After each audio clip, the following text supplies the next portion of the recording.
icyaha nyine cyangwa se itegeko ikintu ritubuza ntabwo riri kuvuga ngo ntugatware inzu ya mugenzi wawe, kubera ko nabyo tubona ko ari byo batubwiye nyine bya mbere ribanza kwiba. Ariko hano twereka ngo ntukifuze inzu ya mugenzi wawe. Ni ukwerekana ko rero iri tegeko riri kutwereka nyine ni icyaha cyo mu mutima. Turaza kubireba, ni icyaha mu by'ukuri kiri imbere mu muntu nubwo kiza kugaragara inyuma, ariko nicyo turi kwerekwa hano yuko tutari kubwirwa ngo ntukifuze indogobe ya mugenzi wawe, ahubwo bakatubwira ngo ntugatware, bakatubwira ngo ntukifuze. Ikindi kandi mbona muri iri tegeko tubona ko ayo mategeko 10 y'Imana agabanyije mu bice bibiri. Hari amategeko yerekana nyine imyitwarire y'umuntu ku Mana, hakaba n'amategeko yerekana uburyo umuntu akwiriye kwitwara hagati ya mugenzi we. Iri tegeko rero ni itegeko nyine riri mu mategeko yerekana imibanire yacu na bagenzi bacu. Niyo mpamvu tubona ko hano berekana iki kintu bakavuga ngo ntukifuze ikintu cya mugenzi wawe, inzu ya mugenzi wawe. Ntukifuze umugore wa mugenzi wawe, cyangwa umugaragu we, cyangwa umuja we, cyangwa indogobe ye, cyangwa ikindi kintu cyose cya mugenzi wawe. Ndi gutekereza kuri iri tegeko, mu by'ukuri urebye iri tegeko ni gake mu by'ukuri, sinzi njye ntabwo mperuka kubona, sinzi ko ndanayibona amaso ku maso indogobe, ntabwo ariko narayibonye, ariko ni gakeya, ntabwo ari itungo umuntu nyine afite. Ariko ahangaha nituza kubizana mu buzima bwacu, nyine wumva ikintu cyose cya mugenzi wawe. Hano abantu banyemo ikindi kintu baravuga ngo cyangwa ikintu cyose cya mugenzi wawe. Nimvuga ikintu cyose cya mugenzi wawe, ni ukuvuga ngo ushyiremo ikintu cyose kitari icyawe, nurangize ushyiremo icya mugenzi wawe. Byanteye kwibuka mu gitabo cy'Abagalati igice cya 5, Pawulo avuga imirimo ya kamere, hepfo ajya avuga ngo n'ibindi bisa bityo. Vuga ngo n'ibindi bisa bityo ni ibintu byinshi cyane. Ntabwo nyine yabashije kurondora imirimo ya kamere uburyo ingana, ariko yerekana ko hari n'ibindi byinshi cyane washyiramo aho ngaho atabashije kuvuga. Uko niko rero muri iri tegeko rimeze. Yavuze ibyo tudakwiriye kwifuza kuri bagenzi bacu, ariko yongeraho ikindi kintu, aravuga ngo n'ikindi kintu cyose cya mugenzi wawe. Nushaka ushyiremo imodoka, nushaka ushyiremo uwe ubwe, nushaka ushyiremo ishati ye, ushyiremo urukweto rwe, ushyiremo telefone ye, ushyiremo buri kintu cyose cya mugenzi wawe. Ikintu cyose kitari icyawe ugishyiremo hariya mu kintu cyose cya mugenzi wawe. Biraza kutwereka ko rero ibintu byo kwifuza ni byinshi, ariko turi kugira gute? Turi kubibuzwa. Niyo mpamvu nituza kwigira itegeko turaza kureba nyine mu buryo bwa rusange, ntabwo turi buza gusa kugarukira ku nzu ya mugenzi wawe cyangwa iki. Ariko ibi ngibi mwekereza ko ni ukwerekana ko mu by'ukuri kwifuza ikintu ni ukuba wakibonye, ni ukuba nyine ari ikintu nyine. Ntabwo navuga ngo nifuza ikintu ntazi, ibyo bintu biragoye. Ariko inzu ya mugenzi wanjye mba nayibonye, umugore wa mugenzi wanjye mba namubonye, indogobe yiwe mba nayibonye, umukozi wiwe mba namubonye.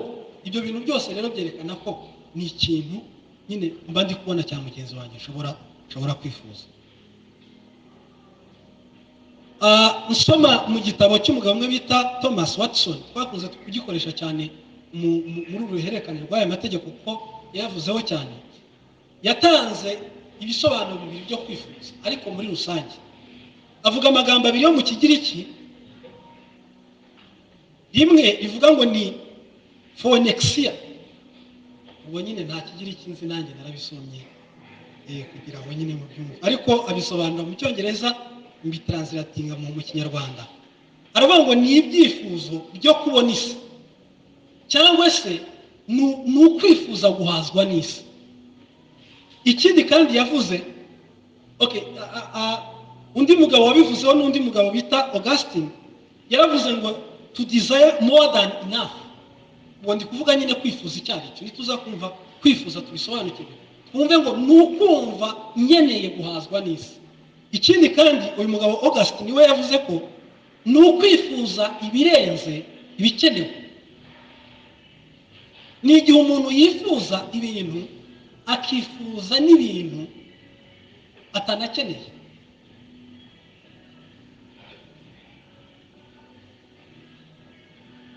Watson aravuga ngo bimeze ngo nk'aba bakobwa babiri bo mu gitabo cy'imigani Salomo yavuze ibice 30 umurongo wa 15 yavuze abakobwa babiri ngo b'umusumba ngo bajya bahora bataka bavuga ngo mpa mpa mpa.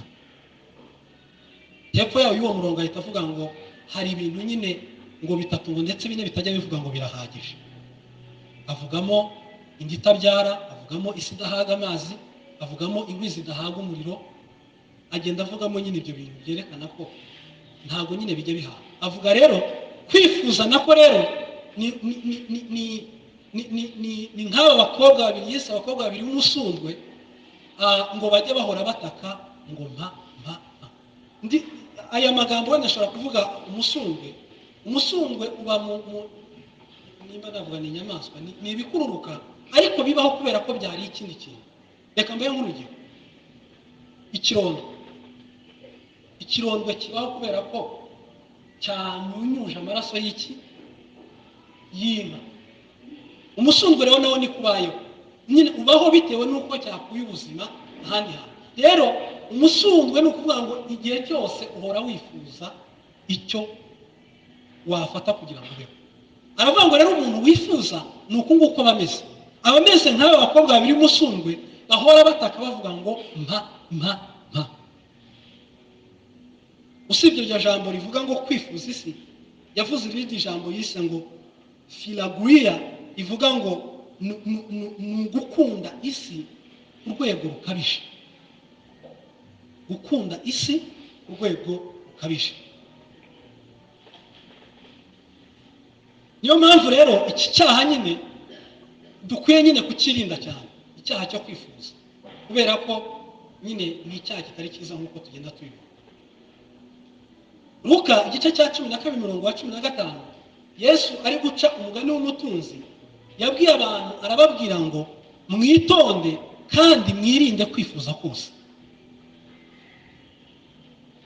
Nibwo Yesu avuga aravuga ngo kuko ubugingo bw'umuntu ngo butava mu bwinshi bw'ibyo atunze.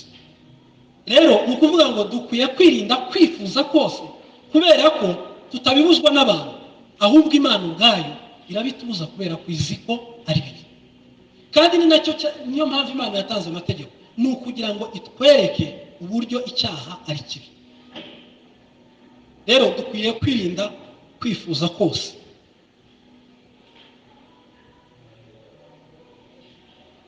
Ikindi kandi reka mbereke wenda navuga ngo ubusobanuro bundi buke cyangwa se n'ububi bw'iki cyaha. Ikintu cya mbere ni uko kwifuza ni icyaha cyihishe cyangwa se ni icyaha cyihishe. Iki cyaha cyo kwifuza ni icyaha kitagaragara nyine mu buryo bugaragara. Tuvuga umuntu ashobora kwiba mukabibona, umuntu ashobora gusambana mukabibona, ariko icyaha cyo kwifuza ni icyaha umuntu ashobora no kugira ariko ntabimenye. Niyo mpamvu nyine iri tegeko riza kugira ngo nimba koko umuntu yaba yaraguye cyangwa se yarafashwe n'iki cyaha cyo kwifuza abimenye, kubera ko n'ubundi amategeko yaje kugira ngo ahishure ibiri mu mitima y'abantu. Uko ni nako rero kwigira itegeko biraza kutwereka koko iki cyaha cyihishe mu buzima bw'abantu ariko badashobora kugitahura. Kwifuza rero ni icyaha cyihishe, ni icyaha udashobora rimwe ushobora kukibona koko kugira icyaha cyo kwifuza, ariko hakaba n'igihe udashobora kukibona. Niyo mpamvu ari ikintu nyine gikomeye cyane. Buriya kenshi icyaha wibonaho cyangwa se icyaha uzi kukirinda nibwo utangira kurwana intambara yo kugira gute yo kukirinda. Ariko icyaha utazi hari igihe ujya kugitahura ariko cyarakwangirije. Niyo mpamvu rero iki cyaha ububi bwacyo ni uko ni icyaha cyihishe. Ikindi kandi ni icyaha gifite ingaruka zikomeye cyane ku bugingo bw'umuntu. Nuko iki cyaha kibangamira ijambo ry'ubutumwa bwiza bwabwirijwe ku munyabyaha bigatuma atabasha kugira gute, atabasha kwizera. Tubona mu gice cya 13 ubutumwa bwiza uko bwanditswe na Matayo, Yesu ari guca umugani w'umubibyi.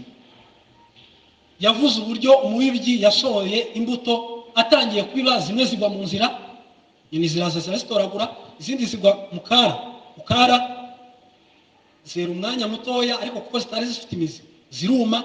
Izindi aravuga ngo zaguye mu mahwa, ngo amahwa arararuka agira gute, araziniga. Ku murongo wa 22 igice cya 13 ubutumwa bwiza uko bwanditswe na Matayo, aravuga ngo kandi usa n'izibibwe mu mahwa, uwo niwe wumva ijambo, maze amaganya y'isi, ibihendo by'ubutunzi bikaniga iryo jambo ntirigire gute, iryere.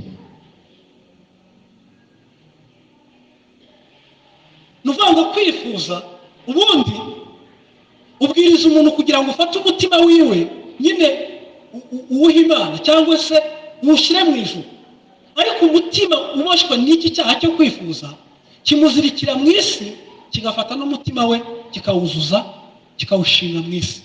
Niyo mpamvu umuntu hano yabigereranyije, umuntu umubwiriza ubutumwa bwiza, ariko mu by'ukuri ngo kubera ko amaganya y'isi n'ubutunzi n'ibihendo ngo bigafata uwo mutima, iyo mbuto ntibashe kugira gute, ntibashe kwera.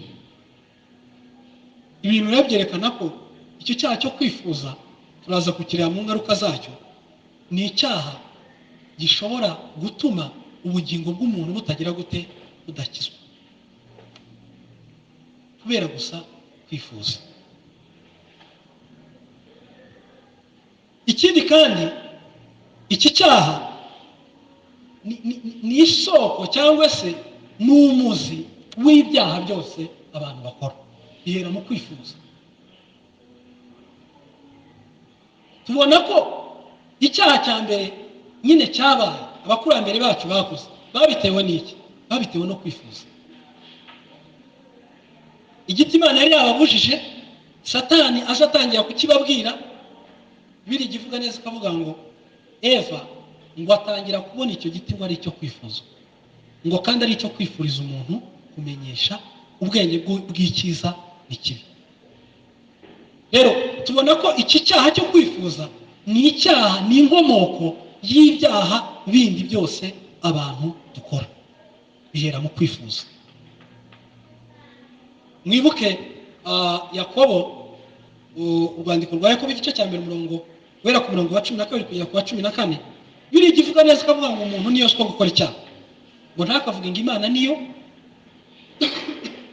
imwoheje, ngo ahubwo umuntu ngo yoshywa, ngo iyo akuriye ngo n'ibyo ararikira, ngo iryo rari ngo rigakura rigatwita, ngo ryageraho rikabyara icyaha. Ni ukuvuga ngo icyaha kiza guhera mu kwifuza. Ikindi kandi ni uko iki cyaha kiraza kikica amategeko yose twize. Ngo iki cyaha ni intangiriro iri buze gutuma wica itegeko rya mbere, ivuga ngo kwifuza niko gutuma umuntu agira imana nyinshi aho kugira imana. Nyine umuntu akumva imana imwe ntihagije, ahubwo akifuza kugira imana nyinshi. Kwifuza niko gutuma umuntu yica itegeko rya kabiri, akikubita imbere y'ibishushanyo. Kwifuza niko gutuma umuntu yica irya gatatu, ivuga ngo ntukavugire ubusa izina ry'Uwiteka Imana yawe. Twabonye nk'umwana umwe wa Salomo bita Absalomu, wa Dawidi witwa Absalomu, uburyo kubera kwifuza ubutegetsi bwa se, yabeshye se ko agiye gutamba igitambo, agiye guhigura Uwiteka umuhigo. Kandi ibyo bintu twigira itegeko, twabonye ko nyine kuvuga ibintu Imana itavuze mu ijambo ryayo ni ukuvugira ubusa izina ry'Uwiteka. Ibi bintu rero byicira itegeko, uku kwifuza kuraza kukicira itegeko rya gatatu. Kwifuza niko gutuma umuntu yica itegeko rya kane, kubahiriza isabato. Kubera iki? Kwifuza niko gutuma umuntu yumva mu by'ukuri yakwifuza gukomeza gukora ibyiwe by'umubiri wiwe cyangwa se ibindi byiwe ku bushake bwe, akibagirwa uyu munsi Imana yagize gute, Imana yaremye kugira ngo tunezeremo, tuwishimiremo, tube hafi yayo, itwigishe ibyo idushakaho muri ubu buzima. Kwifuza rero yicira itegeko rya kane. Kwifuza gutuma umuntu atumvira ababyeyi. Uyu muvandimwe yavuze ko kubera ko umwana igihe cyose hari ibyo aba yifuza ku babyeyi, iyo rero atabibonye bikamutera kugira gute, kutabumvira no kubasuzuma. Iri tegeko ryica uku kwifuza kwica itegeko rya gatandatu, ntukice. Ibyo byo ni ibintu ntabwo nabitindaho. Akenshi umuntu yica undi hari ibintu biri behind. Iyo atari icyubahiro biba ari ubutunzi, iyo atari ubutunzi biba ari ishimwe, iyo atari ishimwe byange bikunda umuntu yica undi afite ikintu yifuza kugeraho, nubwo cyaba ari igifatika cyangwa kidafatika. Kwifuza gukururira umuntu ubusambanyi, ibi byo nabyo ntabwo nabitindaho. Kwifuza ntigutana no kwiba, itegeko rya 8. Ibyo byo nigeze igihe kimwe nari ndi Nyabugogo, twicaranye n'umuntu mu modoka, ariko we yari yegereye ikirahure. Ba bantu baza akaza afite utuntu dusaha, ibisokozo, afite iki, araza nyine n'isaha, arabimwereka, aramubwira ati suragura. Naho telefone yari iranga, kandi n'agatelefone gato pe, ariko wa wundi akirangariye kuri bya bindi uko yakagiye ajyana na telefone. Ndahise nibukira itegeko nyine ntukibe. Narebye uwo mugabo ukuntu nyine yasigaye ababaye pe, yari ababaye, kandi ushobora kuvuga ngo ese yari ababaye gute kandi ari agatelefone kagatushe karake, yari yarakiguriye. Kandi niyo yashoboraga kugira gute gucommunicating abantu, ariko ndeba uburyo ababaye, nibukira itegeko rivuga ngo ntukibe. Kubera ko Imana ntabwo nyine yifuza ko twari ibintu bitari byawe. Ariko ibyo byose byatewe n'iki? Nuko uriya muntu yari yifuje. Ikindi kandi nuko byica itegeko rya 9 rivuga ngo ntugashinje ibinyoma mugenzi wawe. Ibi nabyo ntabwo bitindaho, kubera ko hari igihe umuntu ashinje ibinyoma mugenzi we hari inyungu ari buze gukuramo. Ari naryo rero tubuzwa muri iri tegeko ryacu rivuga ngo ntukifuze inzu ya mugenzi wawe, ntukifuze umugore wa mugenzi wawe. Ubundi twahita tuvuga ati se ibyo bintu ubundi birashoboka ko umuntu yakwifuza umugore wa mugenzi we? Birashoboka ko umuntu yakwifuza inzu ya mugenzi we? Birashoboka ko umuntu yakwifuza umugaragu wa mugenzi we? Birashoboka ko umuntu yakwifuza imodoka n'ikindi cyangwa se ibindi bintu? Yego birashoboka.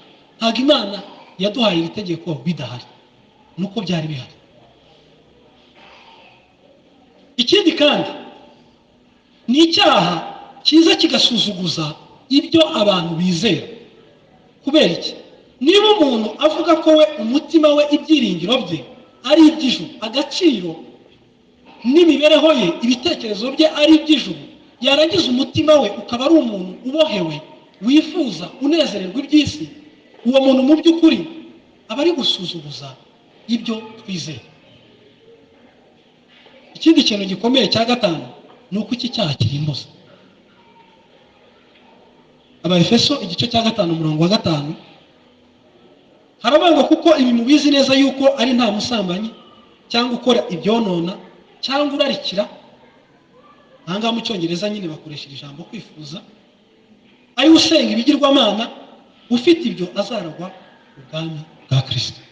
Ngo umuntu ufite uku kwifuza ku rwego rwo hejuru nk'uko twabivuze, uyu muntu ntabwo azigera aragwa ubwami bw'Imana. Niyo mpamvu akeneye nyine kuri pentinga agakizwa. Rero ibyo bintu nibyo navuga ngo twaboneramo ububi cyane bw'iki cyaha. Ariko mu by'ukuri reka wenda tujye mu buryo buri practical, mu buryo nyine bufatika. Ese umuntu wafashwe n'iki cyaha cyo kwifuza aba ari umuntu umeze ute? Aba ari umuntu ugaragara gute? Wamumenya gute? Cyangwa se kugira ngo nawe wisuzume nanjye nisuzume turebe kuko nimba iki cyaha cyo kwifuza kitaradufasha. Ikintu cya mbere ni igihe ibitekerezo by'umuntu byatwawe n'isi. Igihe ibitekerezo by'umuntu byatwawe n'isi. Ubundi tubona mu gitabo cy'Abakolosayi igice cya 3 umurongo wa mbere, Pawulo yaravuze ngo ntitugahoze umutima ku biri mu isi, ngo ahubwo tujye duhoza umutima ku biri hejuru. Mu busanzwe tubona ko ibitekerezo by'abizera byagakwiye kuba bireba iby'iteka ryose, byagakwiye kuba ari ibitekerezo byuzuye urukundo rwa Kristo, byuzuye ibya Kristo, byuzuye gukunda iby'ijuru. Ariko ibitekerezo by'umuntu wuzuye kwifuza byibera mu isi, byatwawe n'isi, kandi nta kindi atekereza uretse iduka rye, uretse ifamu ye, uretse akazi ke, uretse nyine ibyiwe gusa. Ibyo atekereza n'imigambi ye ni iby'isi gusa, ibitekerezo bye byibera mu isi. Tubona mu gitabo cy'Abafilipi, ndumva Remiya hasomye igice cya 3 umurongo wa 19, Pawulo aba ari kuvuga ku bigisha b'inyuma, ariko mu kintu kimwe yerekana ko kibaranga, aravuga ngo amaherezo yabo ni ukurimbuka, imana yabo ninda, biratana ibiteye isoni byabo, bahoza umutima ku by'isi. Nuvuga ngo ikintu kiranga umuntu wuzuye uku kwifuza ni uko ibitekerezo bye biba, umutima we uba wuzuye gukunda isi.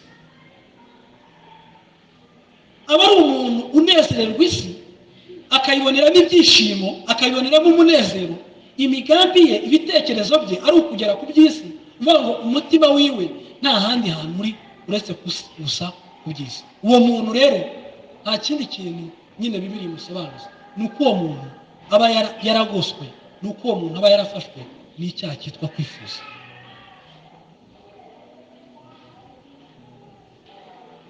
Ikindi kintu cya kabiri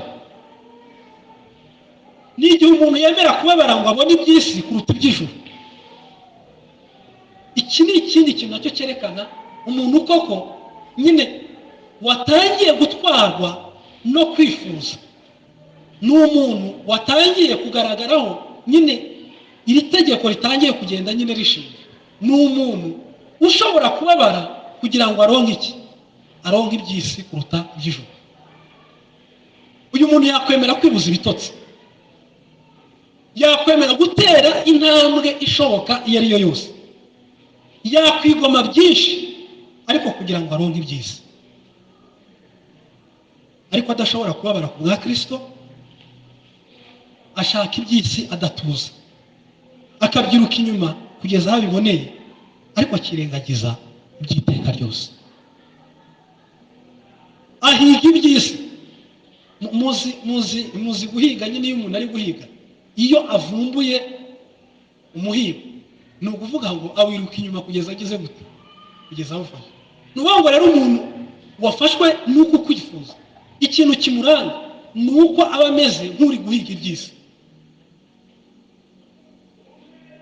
Njya numva hari na terime nyine mu isi bajya bakoresha nyine ngo twagiye guhiga. Twagiye guhiga nyine.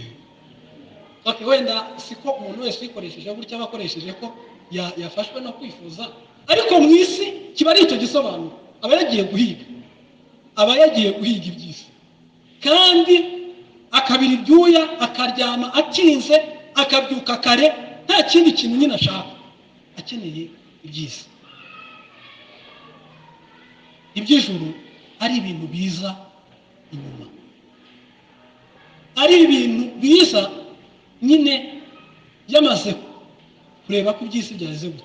Kenshi bavandimwe, ibi bintu nyine bikunda kudufata, yaba ari abafite utuzi, yaba ari abafite n'ibindi bakora, nyine ugasanga mu by'ukuri umuntu nyine ari kwifuza cyangwa se ari gushaka iby'isi, ku buryo nyine wareba umwanya w'ubuzima bwe bwa devotion cyangwa se uburyo abana n'Imana, cyangwa se no gushaka iby'iteka, n'uburyo ashaka iby'isi, ibyo bintu nyine ukabona ntabwo nyine bihura. Kenshi rero umuntu umeze gutya aba yafashwe n'icyaha cyo kwifuza. Aho umuntu nyine ashobora nyine kwica, gukuraho inzitizi izo arizo zose, ariko mu by'ukuri ntabashe gukuraho inzitizi zose kugira ngo abashe gusabana n'Imana, abashe kwegera Imana, abashe guterana, abashe gukora ibintu byose. Rero ibi bintu nyine tuba dukwiye kureba nimba koko ukwifuza atari kutwishyura. Kandi uburyo isi yo iteye, navuga ngo n'uburyo isi biri kugenda, ubundi isi iba iri kugenda mu buryo nyine ku buryo ubaye utari kwiruka nyine ushaka iby'isi, ni ugusigara inyuma.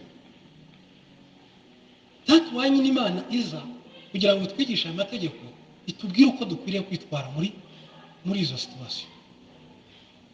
N'igihe umuntu yemera kubabara ngo abone iby'isi kuruta iby'ijuru.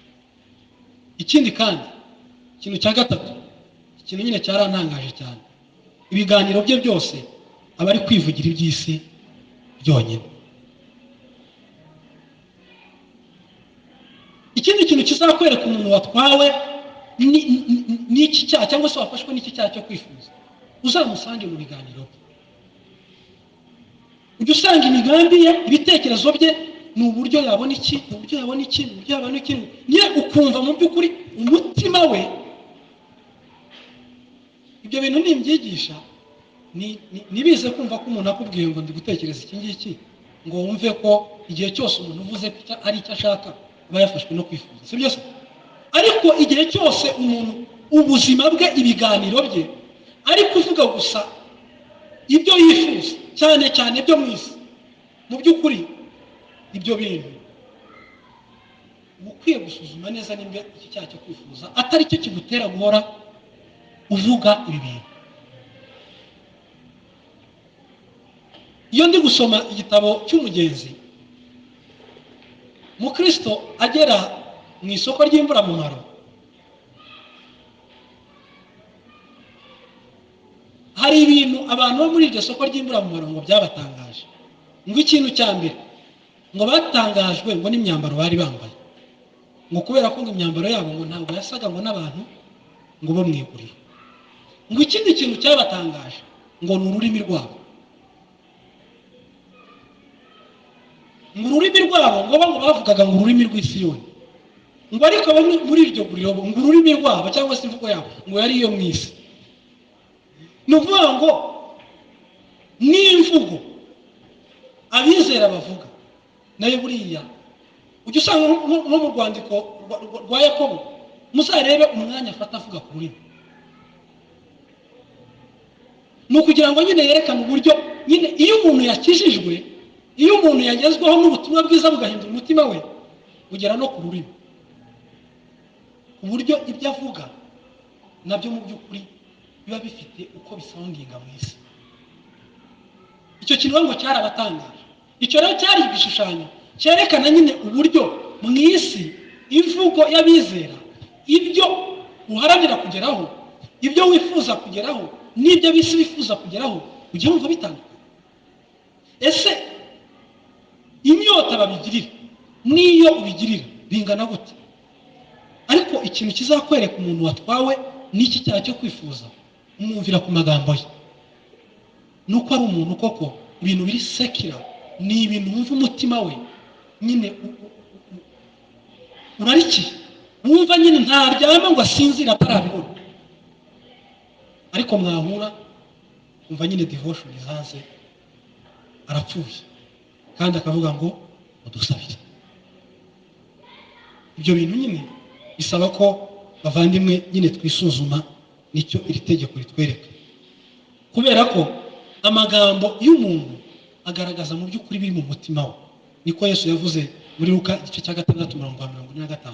Yaravuze ngo umuntu mwiza atanga ibyiza abikuye mu butunzi bwe, mu butunzi bwo mu mutima we, n'umuntu mubi agatanga ibibi abikuye mu butunzi bwe. Kuko ibyuzuye mu mutima ari iby'akanwa kagira gute, ari iby'akanwa kavuga. Iki rero ni ikintu kimwe nacyo cyerekana umuntu wafashwe cyangwa se bagezweho n'iki cyaha cyo kwifuza, nuko mu by'ukuri amagambo ye nta kindi kintu kimuva mu kanwa uretse kumva iby'isi n'ibyo ashaka ibyo ashaka kugeraho, ibyo yifuza, niyo ntego yiwe. Mu by'ukuri ubuzima ugasanga ari uko nguko. Bigaragarira mu magambo yiwe, nk'uko wa munsi Petero, umunsi bafataga Yesu, Matayo 26:73, ngo hashize umwanya muto, ngo bari bahagaze aho, ngo baraza babwira Petero bati, ni ukuri nawe wari umwe muri bo, ndetse n'imvugo yawe iragira gute. Nta bundi buryo babashije kumenya ko Petero yari ari kumwe na Yesu, bumvishe n'imvugo ye bahita bamenya aho komoka. Uko niko bavandimwe, imvugo y'umuntu igaragaza koko ibiri mu mutima we. Umuntu rero umutima we watwawe n'iki cyaha cyo kwifuza, imvugo yiwe irabigaragaza. Amagambo yiwe ni indorerwamo iza guhishura ikiri mu mutima wiwe. Ikindi cya kane, ni igihe umuntu yerekeje umutima we ku by'isi, kubwo kubikunda ku buryo yakwemera gutandukana na Kristo. Iyo nkuru ndabaha urugero nk'igice cya 19 umurongo wa 22, ubutumwa bwiza uko bwanditswe na Matayo. Havuga umusore w'umutunzi waje asanga Yesu, aramubwira ngo akore iki ngo kugira ngo abone ubugingo buhoraho. Ariko muzi ukuntu Yesu yamubwiye, kuko ngo yari umutunzi, maze kumubwira ko ngo yumviye amategeko yose. Ariko ikintu yaramubwiye ngo genda ugurisha ibyo utunze byose, nurangiza uze nkurikire. Bibiri ivuga neza ngo uwo musore ngo ahonga mu maso, ngo kubera ko ngo yari umutunzi. Ubwo butunzi bwiwe kubukunda no kubozaho umutima byatumye mu by'ukuri agira gute, abura ubugingo buhoraho. Bituma yemera gutandukana na Kristo aho kugira ngo areke ubutunzi bwiwe. Iki kintu rero nacyo ni ikintu kigaragaza ko nyine umuntu nawe watwawe n'iki cyaha cyo kwifuza nuko bameze. Tubona mu rwandiko rwa kabiri Pawulo yandikiye Timoteyo igice cya 4:10, ajya avugamo umugabo bita Dema.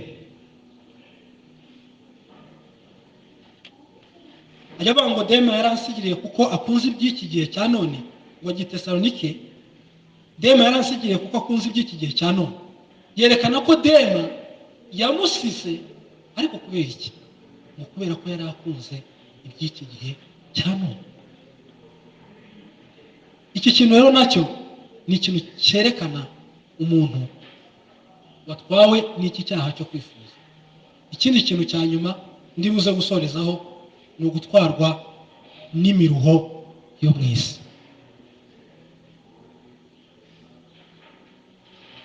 Gutwarwa n'imiruho yo mu isi. Ni umuntu watwawe n'imiruho yo mu isi, akabara umwanya wo gukorera Imana, akagerageza kubona umwanya wo kurya, ariko akabura umwanya wo gusenga. Ndabaha urugero. Muzi inkuru y'umugore bita Marita muri Luka igice cya 10:41, ngo yakiriye Yesu iwe, yari afite umuvandimwe bita Mariya. Ariko ngo uyu Marita ngo yamaze umwanya munini cyane ngo ari kugira gute, ngo ari gukorera Yesu. Ngo agezeho ngo ahindukirira Yesu. Mariya we ngo yari yicaye ku birenge bya Yesu, ngo ari kumva ijambo rye. Ahindukirira Yesu asa nk'ugiye kurega Mariya. Aravuga ati, se mwigisha, wabwiye Mariya akaza akamfasha? Ariko Yesu uburyo yamusubije, yaramubwiye ngo Marita, Marita, uriganyura wirushya muri byinshi, ariko ngombwa ni kimwe, kandi Mariya ahisemo umugabane mwiza atazakwa.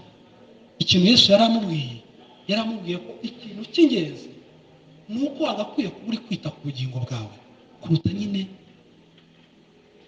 uri kuruha muri ibyo bintu bidafite umumaro. Niyo mpamvu yashimye Mariya, kubera ko ngo yari yicaye iwe, ikintu ari kwitaho ari ubugingo bwe. Ibi bintu by'imiruho, meruka kuganira n'umumotari. Hari ukuntu ngenda nganira n'abamotari. Hari umumotari umwe twigeze kuganira, arangije ambwira uburyo abamotari nyine basigaye bagenda bakora igihe kinini kubera nyine gushaka amafaranga cyane cyane cyari muri cya gihe cy'impera z'umwaka, bagakora ku buryo banakoraga nijoro, bagakora amanywa nijoro.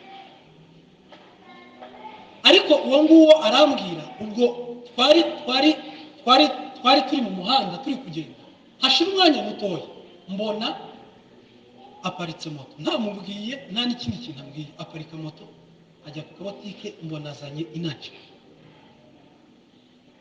Ndamubwira ati ese kuko aritse bigenze gute? Mbona yingiye gufata akayinaji. Byari bigenze biteze? Mbona numvishe udutotsi. Ndamubwira ati ese byagenze gute? Ngo mba nakoze cyane. Wakoze gute? Arambwira ati niba yaramaze umunsi wose amanywa nijoro, urumva yaragiye gutangira undi munsi. Mu by'ukuri uwo muntu urumva ikintu byonyine gusa uhita ubireberaho, uwo muntu nyine yuzuye kwifuza, kubera ko umuruho afite ni umuruho wo kugira ngo aronke ibyiza. Undi we nigeze kuba se we yarambwiye ngo hari uwazifashe za inaji, arayifata kugeza ubwo noneho yasigaye azifata n'izimufata.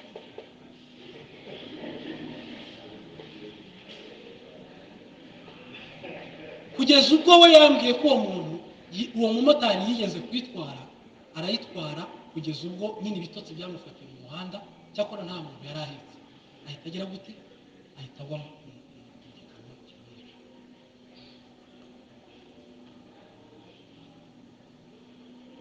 Ibintu rero nyine umubiri dufite, uyu nguyu dufite ni umubiri Imana nyine yagennye kuzajya unaruhuka, si byose tukaruhuka. Kandi Imana igishima guha bikunda ibitotsi, bakaryama rwose bagasinzira biziguye. Ariko iyo umuntu atangiye nyine gukoresha umubiri we, akawukoresha kugira ngo aronke iby'isi, kandi agakora n'igihe nyine kidakwiriye, ingaruka nta kindi gusa kiba kirimo, ni uko uyu muntu aba yuzuye kugira gute, kwifuza. Kandi ugasanga ibyo bintu igihe cyose tudafashe imibiri yacu neza, byange bikunda biragenda bikafekitinga n'ubuzima bwacu buri spiritual.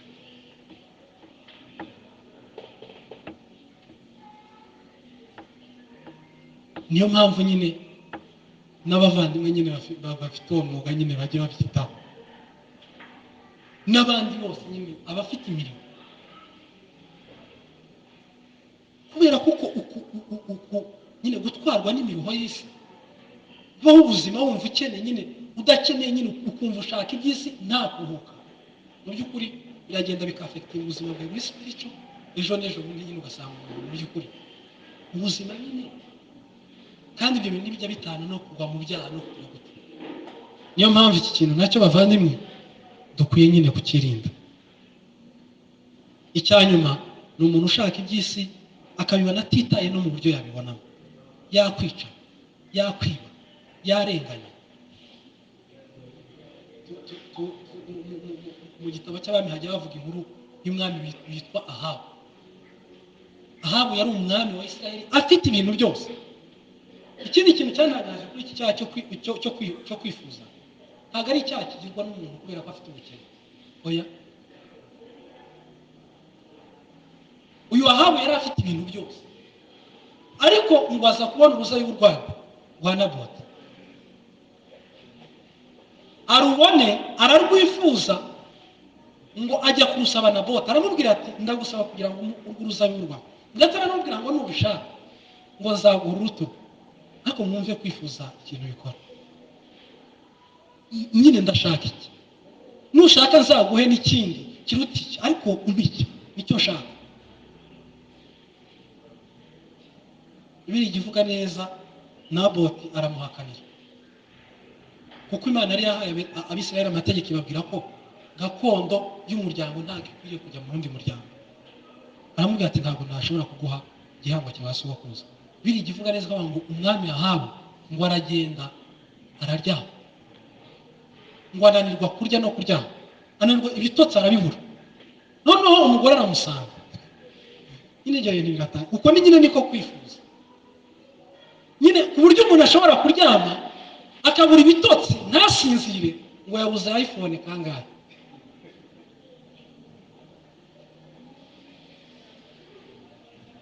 Nyine ugasanga ibintu byose ari kubikorera kugira ngo nyine abone icyo kintu ararya. Ibyo bintu nyine biba bitanga ubwo ni ikintu, ni muri bya bindi byose bivuze.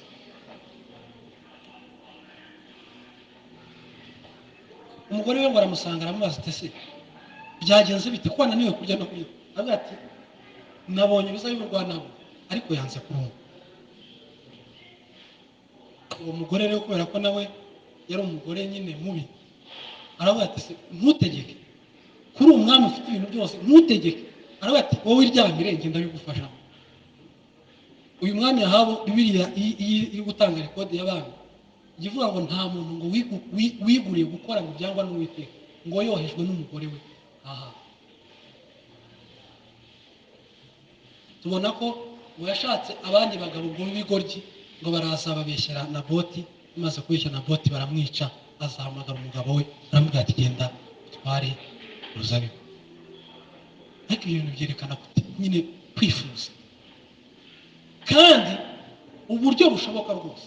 Iyo umuntu yari afite kwifuza ntajya arebaho ibintu biva, yaba yakwica, yaba yakwiba, yarenganya, uwo muntu mu by'ukuri aba yadutsweho n'icyaha cyo kugira gute, cyo kwifuza. Ibi bintu rero Imana irabitubuza. Nibyo itubuza muri iri nyine, aho umuntu ashobora kwifuza inzu ya mugenzi we. Kwifuza ni icyaha kibi cyane. Mwibuke umugabo bita Hamani na Moridekayi. Abagaragu bose bajyaga bamubararira bakamusenga, ariko Moridekayi yanga kumupfukamira. Ariko kubera iki? Kubera kwifuza icyubahiro. Arataha yababaye agera mu rugo, abwira ab'umuryango wose, arabatangira babwira ati ibi bintu byose nta kintu bimariye, nta kintu bimaze uyu Moridekayi atarapfa. Kubera iki? Kubera ko gusa atamupfukamira. Kuko kwifuza nyine kumeze, ndashaka iki ninakibona impfu.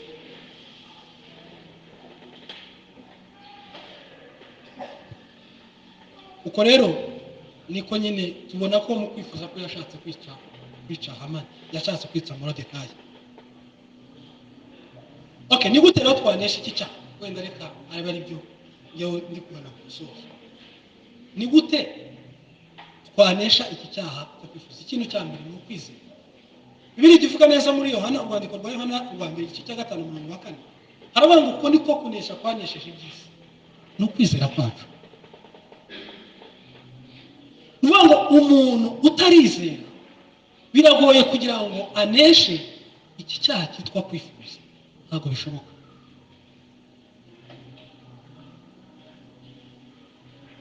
Rero umuzi wo kwifuza ni ugushidikanya kuri providence y'Imana. Kwizera ni ukwiringira ko Imana iri buze kwirongera. Kuko ukizera ko igaburira inyoni, yabura gute kugaburira abana bayo? Iyambika umurabyo bwo mu gasozi, yabura gute kwambika abana bayo? Nuko kwizera nyine kumara kwifuza kwayo.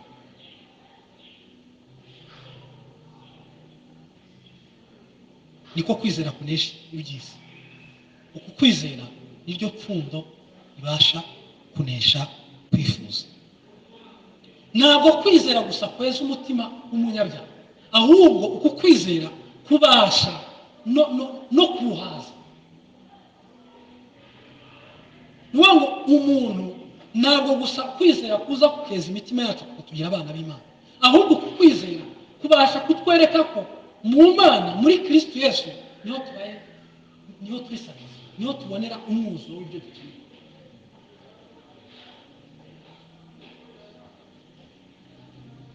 Ikindi kandi nuko kwizera kugira Imana umurage wawe. Dawidi yajyaga asenga akavuga ngo Uwiteka niwe munani wawe, niwe mugabane wawe. Kandi ukamenya ko muri yo niho ufite ibiguhagije. Icya kabiri usibye kwizera, nuko hari ibyo dukwiye kumenya kuri ibintu twifuza, yaba inzu, yaba abagore b'abandi, yaba ibi bintu byose twagiye tuvuga n'ibindi tutavuze, ni ukumenya agaciro k'ibi bintu twifuza. Nuko agaciro kabyo ni gato cyane, ni gake cyane ugereranyije n'iby'ubugingo buhoraho.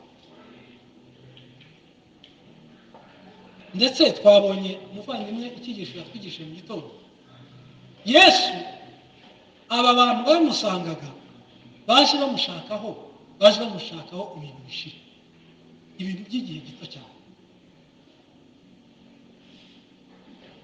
Ariko mu by'ukuri tubona ko Yesu we yabahindukije ku bintu bidashira, ababwira ubugingo buhoraho. Niyo mpamvu mu byo wifuza byose cyangwa se mu kwifuza kose ukwiye kumenya ngo ibi bintu twifuza agaciro kabyo ni ak'igihe gito cyane, ni iby'igihe gito cyane. Salomo yaravuze mu gitabo cy'umubwiriza igice cya 5:9 kugeza ku 10, yaravuze ngo ukunda ifeza ntabwo ahaga ifeza, ngo n'ukunda kunguka byinshi nawe nuko. Aravuga ngo ibyo nabyo ni iki? Ubusa. Ngo umuntu ufite kunguka ifeza ngo ntabwo ajya ahaga iki? Ntabwo ajya ahaga ifeza. Icuma ajya avuga ngo ibintu bigwiriye ngo ababirya nabo baragwira, ngo nyirabyo akuramo iki? Ngo uretse kubirebesha amaso gusa. Uko niko kuri pe. Iyo ibintu bigwiriye ababirya nabo bajya bagwira. Reka mbaho urugero. Uzarebe nk'iyo wabonye amafaranga cyangwa se wagize ibyo urongo, uzarebe uburyo ibyo ubona byo kubikemuza ubona uburyo ari byinshi. Niyo mpamvu nubwo wahembwa cyangwa se ukabona amafaranga menshi, uko ibintu byiyongera niko na need zigira gute? Ziyongera. Niyo mpamvu yavuze ngo uko ubutunzi bugwira ngo n'ababurya nabo bagira gute? Baragwira. Nyirabwo agakura mwiza uretse kubirebesha amaso. Niyo mpamvu nyine mubona ntabwo nyine abantu tunyurwa.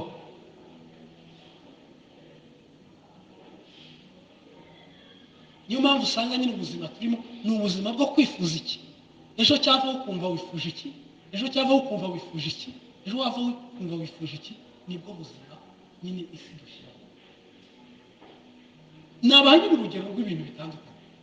Uyu munsi haza imyenda imeze gutya, yavaho ejo hakaza indi. Ndavuga nyine ubwo nyine umuntu nyine ugendana n'ibigezweho. Ni ukuvuga ngo haza telefoni yingi ikavaho, mu minsi mike bakazana indi noneho bakayamamaza ukavuga ati ndatunze. Inzu hakaza iz'ibisenge zikavaho, bakazana izindi zimeze ukundi. Umuntu akavuga ngo iyi nzu irashaje, reka ndebe indi. Ngubwo buzima isi irimo, ubuzima bwo gutuma twifuza. Ariko iyo ubutunzi bugwiriye ababurya nabo baragwira. Niyo mpamvu tubona ko Salomo ku iherezo ry'ubuzima bwe yaravuze ngo ubusa gusa byose ni iki? Byose ni ubusa. Ibi rero byerekana ko uko turushaho gukunda iby'isi niko bigenda birushaho kudutera inyota yo gukomeza kubishaka. Ibyo rero bikerekana ko Imana ibitubuza ibintu nyine muri iri tegeko iratubuza kwifuza. Ikindi kintu cya gatatu, dukwiye nyine kwifuza iby'iteka ryose. Dukwiye kwifuza iby'umwuka, ibizahoraho. Hari indirimbo tujya turirimba nkunda cyane ivuga ngo ni umuririmbyi aba ari nko gusenga, ariko akavuga ngo irari ry'imitima yacu ngo ribe iryo guhazwa nawe.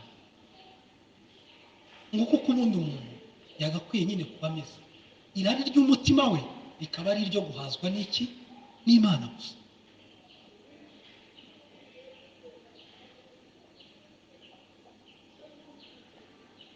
Ikindi kintu cya kane ni ugusenga usaba Imana kugira ngo ibitekerezo nyine byawe cyangwa se byanjye birushaho kumva ari ibitekerezo bikunda iby'ijuru kuruta gukunda iby'isi. Ugasenga uti Mwami reka ibitekerezo byanjye byerekere ku biri hejuru atari ku biri mu isi.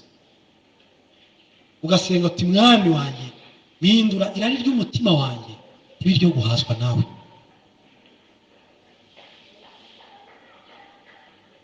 ugasenga uvuga nka wa muririmbyi ngo zangeso wa mubi yanyanduje zashaka kubyuka uzirimbure uzice pe uri nihariwe nawe. Ugasenga ati mwami unyigisha kuronka iby'isi ariko bitantwaye umutima.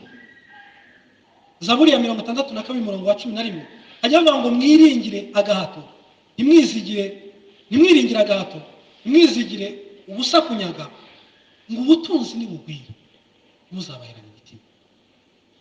Ubutunzi nibugwire muzabaherana imitima. Ngiki kintu ubundi twagakwiye gusaba Imana, ukamwira Imana ngo Mana nubwo hari ibyo nkeneye byo mwisi ariko uzandinde ko byaherana umutima wawe, byafata umutima wanjye bikangagiza wowe. Ugasenga uti mwami nyigisha kubifatisha amaboko ariko bidatwaye umutima wanjye.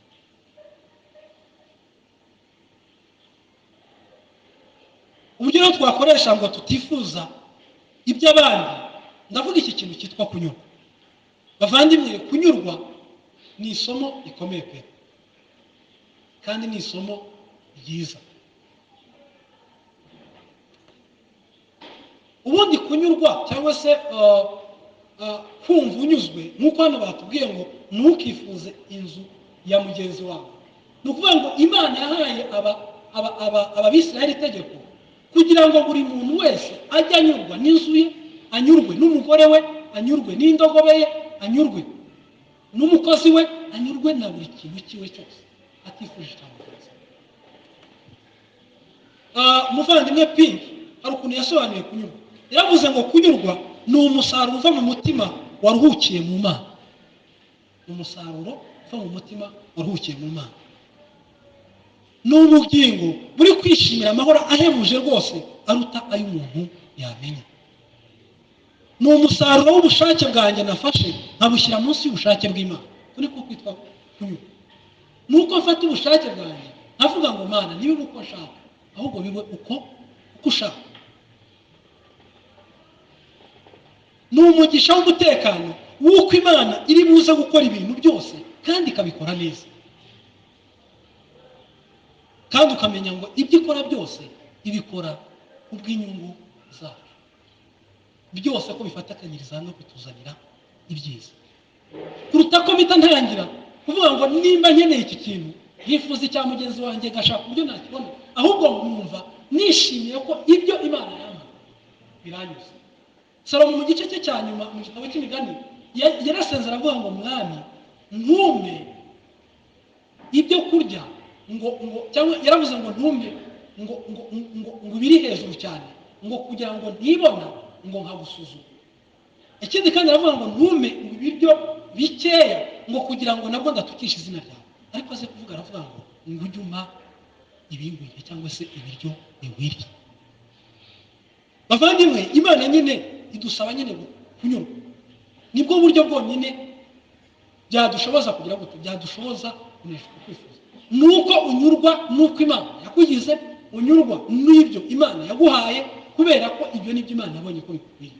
Ariko iyo ntangiye kuvuga ngo icya mugenzi wanjye biba byerekana ko icya mbere ibyanjye ntabwo ndi kubishimira Imana kuko yabimpaye, kuko niyo ibimpa n'ubundi ngatangira kumva ko ibyo Imana yahaye undi nibyo byiza kuruta ibyo mfite.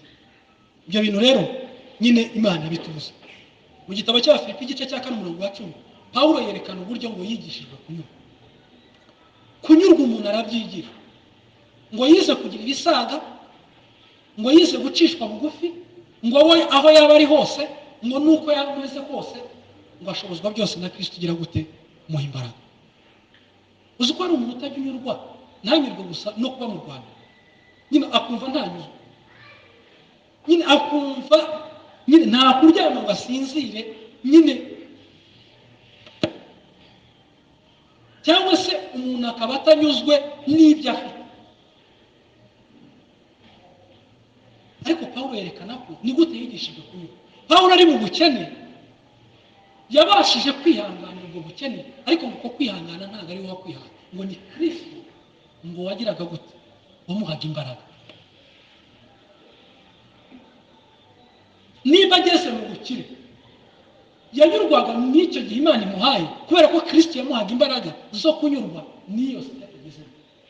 Aho yabaga ari hose Pawulo yanyurwaga n'ahari, kubera ko Kristo yamuhaga ubushobozi bwo kwishimira aho hantu.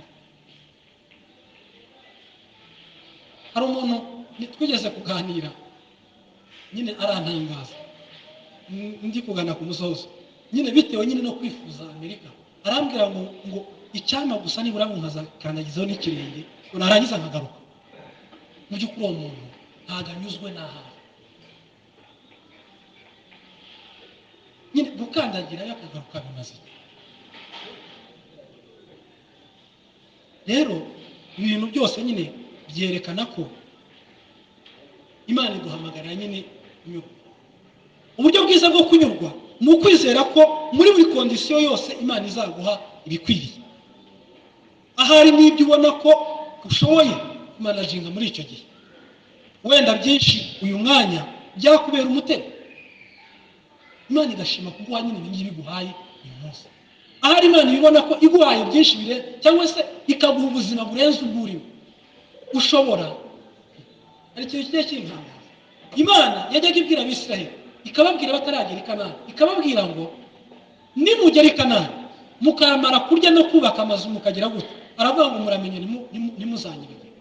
Mu by'ukuri urebye Abisiraheli n'ibitangaza babonye, iyo byose batekereza ko babwira Abisiraheli ati Mana uri kuvuga gute, ntabwo bishoboka, tuzagukunda n'umutima wose. Ariko Imana kubera ko izi umutima w'umuntu wabonye ibintu, izi uburyo witwara, niyo mpamvu ukwiye kunyurwa n'ibyo ufite, kubera ko Imana nibonye ko muri iki gihe ari byo bigukwiriye. Ikindi kintu cya kabiri, uburyo bwiza bwo kunyurwa n'ibyo ufite utifuje iby'abandi. Ibuka ko buri muntu wese, twese hano ku isi cyangwa se uburyo tubayeho turi ibisonga by'Imana. Tugeze kuyiga umugani w'igisonga, yuko Imana yaduhaye umwanya, iduha ubutunzi, ndetse iduha kwiza igihe n'ubutunzi. Reka mvuge ku butunzi kuko ni nabwo twari turi kuvugaho. Ariko batubwira ko twiga uwo mugani wako ibintu byose Imana yaguhaye izabikubaza. Nyine hari Imana izakubaza ati umwanya naguhaye wawukoresheje gute, ubutunzi naguhaye wawukoresheje gute. Ariho twigaga umugani wa nyamutunzi. Kwerekana iki? Kwerekana ko ni ukuvuga ngo ukwiye kunyurwa n'ibyo ufite, kubera ko kwifuza ibindi by'abandi uba uri kongera accountability y'Imana kuri wowe. Ngo uko wifuza ibintu byinshi niko Imana izakugenzura muri ibyo ngibyo. Ariko mwibuke igihe Yesu yari ari guca umugani w'abantu bahawe itarabo, yavuga ngo wakiranutse muri bike. Nyine ibyo ufite ibyawe ukwiriye gukiranuka muri byo, niko kunyurwa. Nuko ibyo Imana iguha ukwiye kunyurwa nabyo ukabibamo feza, kandi Imana nibishima izaguha inzu, iguhe n'ibindi. Ariko rero Imana iduhamagara nyine muri iri tegeko kwiga kunyurwa n'ibyo dufite. Ibyo ufite ukanyurwa nabyo, ukabyishimira, ukabinezererwa, kandi ukamenya ngo Imana nikenera niguha n'ibindi. Nyine utekereze, tuvuge nk'ubu Fideli agahita atangira tukumva nyine ari kuryama ngo asinzire ngo akeneye indege. Ni urugero ntanze. Nyine tukumva yahangayitse ngo akeneye guteka indege i Kanombe. Mu by'ukuri ni ukwifuza. Kubera iki? Ni ukwifuza, akifuza n'ibintu bidakenewe. Nyine ujye ureba koko nimba ibintu uri kwifuza, urebe koko nimba bikenewe muri uwo mwanya. Uko biri kivuga neza, Pawulo yaravuze mu rwandiko rwa kabiri yandikiye Timoteyo, aravuga ngo kubaha Uwiteka, igice cya 6:10, ngo iyo gufatikanyije no kugira umutima unyuzwe ngo bivamo inyungu nyinshi. Ngo kuko ntacyo twazanye mu isi, ngo kandi nta nicyo twagize gute. Ibyo bintu nyine biratanga. Niyo mpamvu Yobu ni icyitegererezo cyiza cyo muntu nyine wari unyuzwe. Yobu ibintu byose bimaze kugenda yaravuze ngo Uwiteka niwe wabimpaye, kandi Uwiteka niwe byishuje. Niyo mpamvu bavandimwe, Imana iduhamagara nyine kunyurwa n'ibyo dufite, nyurwa n'umutungo wawe, nyurwa n'inzu yawe nimba uyifite, nyurwa n'ikintu cyose cyawe. Niyo mpamvu ntuzajya ugira kwifuza, ujye ureba ko ese ikintu ndi kwifuza. Niyo mpamvu na Bibiliya ivuga ngo hari igihe rimwe dusaba ngo ntiduhawe, ngo kubera ko dusaba nabi, ngo dushaka kubyayisha irari ryacu, ibyifuzo byacu. Nyine nkaba ndi gusenga si impamvu, ariko kubera ko ibyo nshaka ni ukugira ngo bya byifuzo byanjye bisohoke. Imana yo kubera ko izi ibidukwiriye igisubiza amasengesho yacu nyine bitewe n'icyo ishaka niba nakikwiriye. Rero bavandimwe, nyine twige kunyurwa, kandi Imana itwigisha kunyurwa. Ubuzima urimo uyu munsi umenye ngo biriya byawe, uriya mutungo wita uwawe niwo Imana iguhaye. Nujya kwifuza ibindi bya mugenzi wawe, menya ngo ugiye kwiyongera accountability ku Mana, kandi Imana yo izi bigukwiriye. Soza abavandimwe, tubona Abaroma igice cya 3:19 hajya havuga umumaro w'amategeko. Turi gusoza iby'aya mategeko, Pawulo yaravuze aravuga ngo kuko ibyo amategeko avuga ngo abibwira abatwarwa nayo, ngo kugira ngo abari mu isi bose ngo batsindirwe n'urubanza imbere y'Imana, ngo kubera ko ngo imbere yayo nta muntu uzatsindishirizwa n'imirimo itegetswe n'amategeko, kubera ko amategeko ari yamenyekanisha icyaha. Bavandimwe, impamvu twize aya mategeko, sinzi nimba hari umuntu twize itegeko twize hano agataha avuga ati kabisa numvishe ko ndi umukiranutsi. Ahubwo amategeko yose twagiye twiga wagenda gutaha wumva ko bati nakiriya. Kubera iki? Amategeko akazi kayo ni ukudutsinda, ni ukutwereka ko turi abanyabyaha. Rero Imana ntabwo yatanze amategeko kugira ngo aduheshe gukiranuka, ahubwo yatanze amategeko kugira ngo atumenyeshe ko turi abanyabyaha. Mu gice cya 8 umurongo wa 3 n'uwa 4 arangije avuga ngo ibyo amategeko yananiwe gukora kubw'intege nke za kamere yacu, Imana yabishoje ubwo yatumaga umwana wayo afite ishusho ya kamere y'ibyaha aba igitambo cy'ibyaha, ngo kugira ngo akiriho ibyaha bya kamereho iteka. Hepfo akavuga ngo kugira ngo umurimo w'amategeko usohozwe muri twebwe abadakurikiza ibya kamere y'umubiri, ahubwo bakurikiza ibya kamere y'umwuka. Ibyo bintu bitwereka iki rero bavandimwe? Nuko umuntu ubaye uri hano utarizeye, aya mategeko Imana yayaguhaye kugira ngo agutsinde, agukurire kwizera Kristo. Aya mategeko ntabwo Imana yatanze kugira ngo aduhe gukiranuka, ahubwo yaje kugira ngo atwereke igipimo cyo gukiranuka Imana idusaba, kugira ngo twirukire kuri Kristo akuduhe. Natwe abizera, Pawulo abivuga mu gice cya 3 akavuga ko none nimba twarizeye amategeko tuyahinduza ubusa kubera kwizera, aravuga ngo ntibikabeho, ngo ahubwo tugira gute? Turayakomeza. Kubizera rero aya mategeko yose twize nta kindi kintu adufasha, ariko twereka uburyo dukwiye kubaho. Nimba ari ukutaramya ibishushanyo, nimba ari ukutagira izindi mana, nari amategeko yose uko twayize, Imana yaduhamagara ati rero ubwo tumaze kwiga aya mategeko mugende mubeho gutya.